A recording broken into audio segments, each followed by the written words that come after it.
বাংলাদেশের ৯৫% বাণিজ্য হয় সড়ক পথে। স্থলবন্দরে বাণিজ্য বন্ধ হতে আলোচনার আর্জি ইউনূসের। ভারতের তরফে এখনো মেলেনি সাড়া। সম্প্রতি বাংলাদেশের ভারত থেকে স্থলপথে শুদ্ধ আমদানি বন্ধ করার ঘোষণা দেয়। ভারতকে এই পণ্য পাঠাতে হলে তা পাঠাতে হবে সমুদ্র পথে।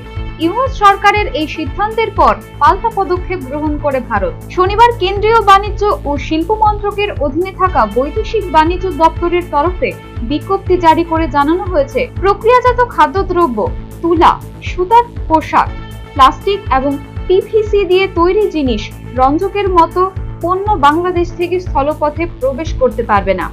স্পষ্টভাবে জানিয়ে দেওয়া হয়েছে, বাংলাদেশের সঙ্গে সীমান্ত ভাগ করে ভারতের যেসব অঞ্চল যেমন অসম, মিজোরাম, মেঘালয়, ত্রিপুরা এবং পশ্চিমবঙ্গের টেংরাবান্ধা ও ফুলবাড়ি শুল্ক কেন্দ্র দিয়ে এইসব পণ্য প্রবেশ করতে পারবে না। তবে বাংলাদেশ থেকে আসা মাছ, এলপিজি, ভোজ্য তেলের উপর কোনো নিষেধাজ্ঞা জারি করা হয়নি। অন্যান্য পণ্য পাঠাতে গেলে বাংলাদেশকে সমুদ্র পথে পাঠাতে হবে। বাণিজ্যে ঘা এসে শেষে নড়েচড়ে বসল ইউনূসের বাংলাদেশ। স্থলপথে পণ্য রপ্তানিতে নিষেধাজ্ঞা জারি হতেই অন্তর্বর্তী সরকারের তরফে আর্জি জানানো হলো আলোচনার মাধ্যমে সমস্যা মেটানোর।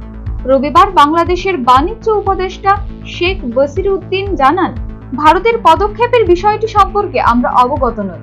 তবে যদি কোনো সমস্যা দেখা দেয়, দুই পক্ষ আলোচনার মাধ্যমে সমস্যা মেটানোর চেষ্টা করব।